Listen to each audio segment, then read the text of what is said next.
Hello students, आज मैं आपके सामने लेके आया हूँ प्रोजेक्ट डिपेंडेंसीज। ये एक ऐसा एट्रीब्यूट है जो कि हमारे पूरा क्रिटिकल पाथ मेथड का यू के लीजिए कि आत्मा है, यानी उसका बेस बनता है।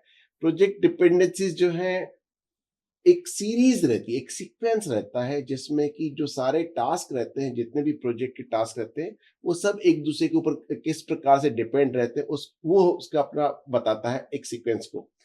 अब उस सीक्वेंस से क्या है कि हमको बहुत सारी चीजों का पता पड़ जाता है।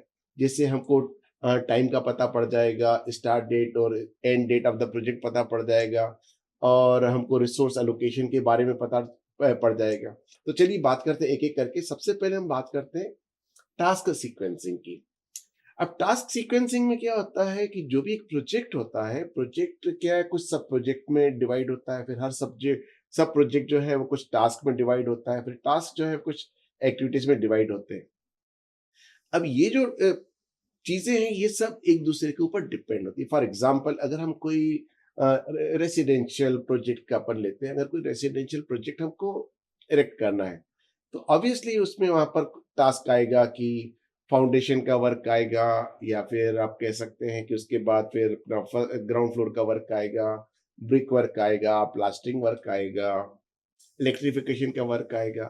अब ये जो सारी एक्टिविटीज हैं, ये प्रोजेक्ट जो एक्चुअली इन एक्टिविटीज में बढ़ जाता है। जैसे फाउंडेशन एक टास्क हो जाएगा, ग्राउंड फ्लोर एक टास्क हो जाएगा, फर्स्ट फ्लोर एक टास्क हो जाएगा, ब्रिक वर्क, प्लास्टरिंग, ये अलग अलग टास्क हो जाएंगे। अब फाउंडेशन को और अगर सब डिवाइड करें तो उसमें फिर एक एक्टिविटी आ जाएगी कि एक्सकेवेशन करना है, और एक्सकेवेशन करना है तो उसके बाद आपको स्टील वर्क करना है, स्टील वर्क के साथ साथ फिर आपको फॉर्म वर्क करना है, फिर कंक्रीटिंग करना है, देन रीफिलिंग करना है आपको।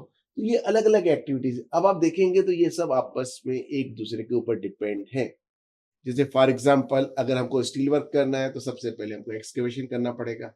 जब एक्सकेवेशन खत्म होगा तब जाके स्टील वर्क स्टार्ट होगा, स्टील वर्क खत्म होगा तब जाके फॉर्म वर्क इरेक्ट होगा, फॉर्म वर्क इरेक्ट होने के बाद ही कंक्रीटिंग हो पाएगी, कंक्रीटिंग होने के बाद स्ट्रिपिंग ऑफ फॉर्म वर्क होगा, स्ट्रिपिंग ऑफ फॉर्म वर्क होने के बाद फिर इसका रिफिलिंग ऑफ द ट्रेंच होगा। तो ये आप देखेंगे कि एक सीक्वेंस बन जाता है, वह पहले एक्सकेवेशन एंड सो ऑन। इस प्रकार ये हर प्रोजेक्ट में जितने भी टास्क होते हैं, इनका इसी प्रकार से सीक्वेंस बनता है, और उनकी जो इंटरडिपेंडेंसी है, सबसे पहले वो जज की जाती है। अब जब हमने जज कर लिया तो अब हमारे पास के मैनेजेबल है, हम उसकी टाइम की प्लानिंग कर सकते हैं। फॉर एग्जाम्पल एक्सकेवेशन है। अब एक्सकेवेशन हमको पता है कि इतना क्यूबिक मीटर हमको एक्सकेवेशन करना है, और हमारा मशीन का कैपेसिटी या हमारा लेबर का मेन पावर का कैपेसिटी इतना एक्सकेवेशन पर डे करने की है।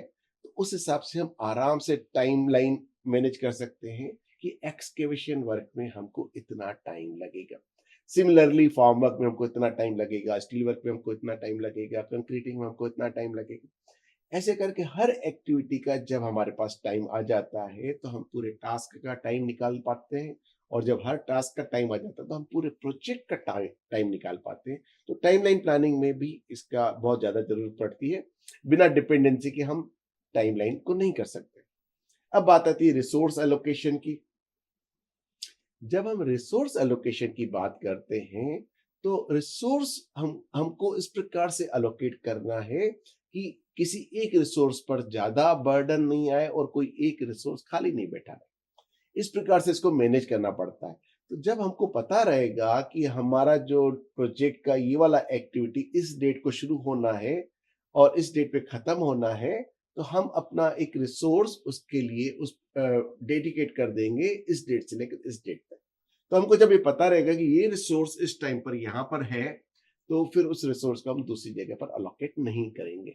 इस तरीके से जो अलोकेशन ऑफ रिसोर्स है उसके लिए भी हमको डिपेंडेंसी जरूरत पड़ती है, right. Now critical path analysis जो है, मैंने आपको पहले ही बता दिया लेक्चर के शुरुआत में।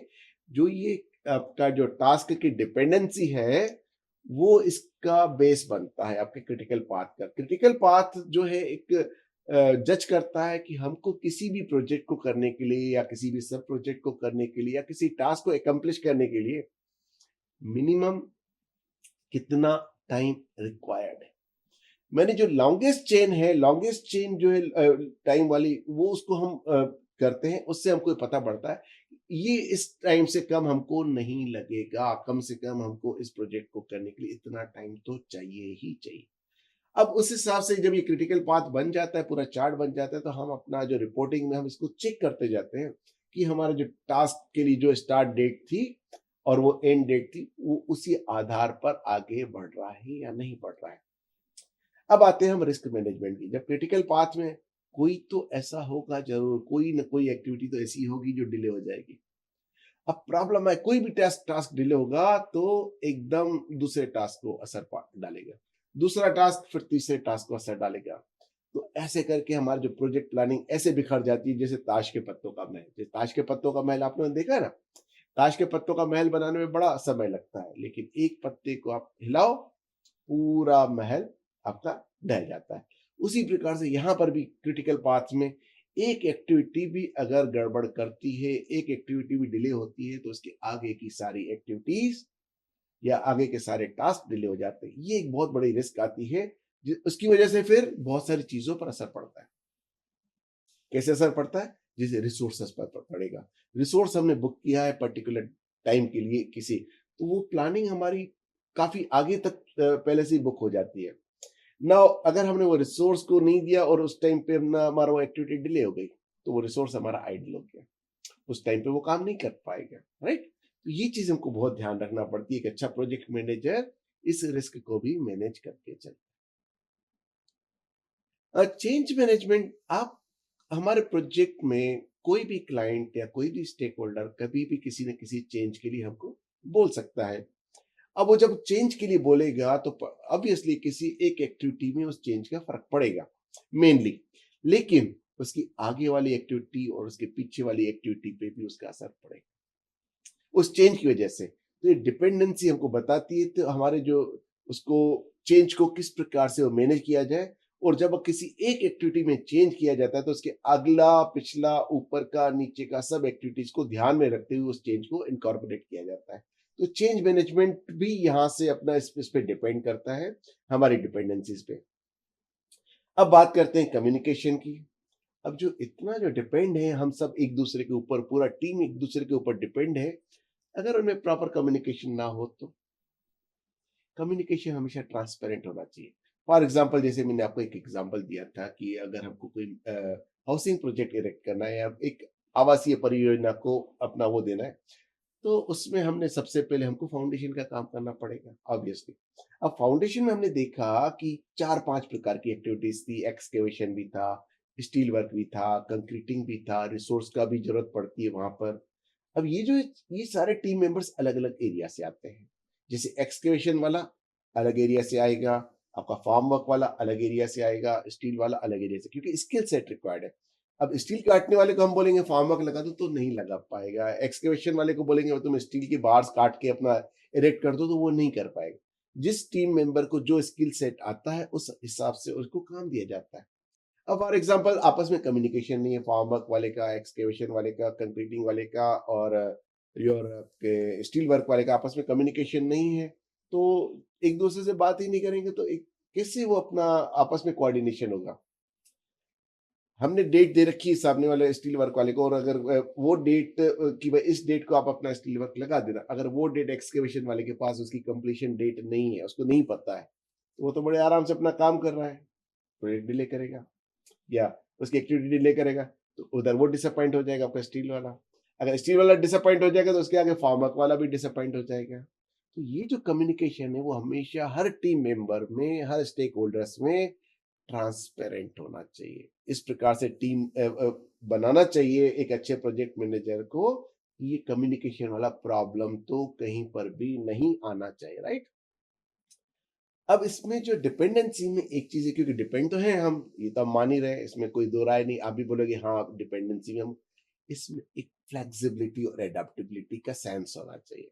यानी डिपेंड तो है, ठीक है, लेकिन एक प्रोजेक्ट मैनेजर को एकदम फ्लेक्सिबल होना चाहिए और कोई भी चेंज आ रहा है तो उसको अडॉप्ट करना चाहिए और अपने टीम मेंबर्स को भी मोटिवेट करना चाहिए कि भाई यार अपने को फ्लेक्सिबल तो रहना ही पड़ेगा और कुछ चेंज आता है तो उसको इनकॉर्पोरेट करना पड़ेगा। ये फ्लेक्सिबिलिटी और एडेप्टेबिलिटी बहुत जरूरी है हमारे इसमें।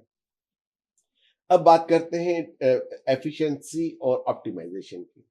ना ये जो है आपका टीम मेंबर्स जो है, हमारे जो टीम मेंबर्स काम कर रहे हैं और वो एक दूसरे के ऊपर डिपेंड हैं, तो एक प्रोजेक्ट मैनेजर को ध्यान रखना पड़ता है कि उनकी एफिशिएंसी को हम ऑप्टिमम तरीके से यूटिलाइज करें।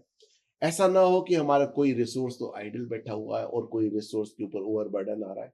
ये चीज को हमको देखना पड़ेगा। और एफिशिएंसी अगर किसी में नहीं है, किसी टीम मेंबर में नहीं है, तो उसको ट्रेन करना भी प्रोजेक्ट मैनेजर का, या उसके लिए ट्रेनिंग प्रोवाइड करना भी प्रोजेक्ट मैनेजर का काम है। तो पहले से इस चीज के लिए भी रेडी रहते हैं और प्लान करके चलते हैं। अब बात करते हैं डिपेंडेंसी के कारण हमारा जो प्रोजेक्ट का जो कंप्लीशन है, उसको हम वैलिडेट कर पाते हैं। वैलिडेट कैसे करते हैं? हम बोलते हैं साहब हमारा फाउंडेशन वर्क कंप्लीट हो गया। तो हम वो देखते हैं कि फाउंडेशन वर्क सामने वाले ने कंप्लीट कर दिया, तो क्या सारा कंक्रीटिंग का वर्क प्रॉपर हुआ कि नहीं हुआ, फॉर्म वर्क स्ट्रिपिंग हुई कि नहीं हुई, ट्रेंच वापस रिफिल हुए कि नहीं हुए, ये सारी। तो उसमें क्या है कि जो अपना जो डिपेंडेंसी में देखना पड़ता है, उसके पीछे वाले जो टास्क है, उसके ऊपर जो डिपेंडेंट टास्क थे, वो भी कंप्लीट हुए कि नहीं हुए। तब तो जाके हम उसको मानेंगे कि हाँ यार आपका कंप्लीट हो गया, अदरवाइज उसको वैलिडेट नहीं मानेंगे, राइट। सो स्टूडेंट्स, आप लोगों ने देखा कैसे डिपेंडेंसीज अफेक्ट करते हैं हमारे प्लानिंग प्रोसेस को, हमारी एग्जीक्यूशन प्रोसेस को, हमारे रिस्क मैनेजमेंट को, हमारे क्रिटिकल पाथ। तो आशा है आपको ये लेक्चर बहुत पसंद आया होगा। हम मैं फिर आपको अगले लेक्चर में फिर मिलता हूँ किसी एक नए प्रोजेक्ट एट्रीब्यूट के साथ। तब तक के लिए थैंक यू वेरी मच।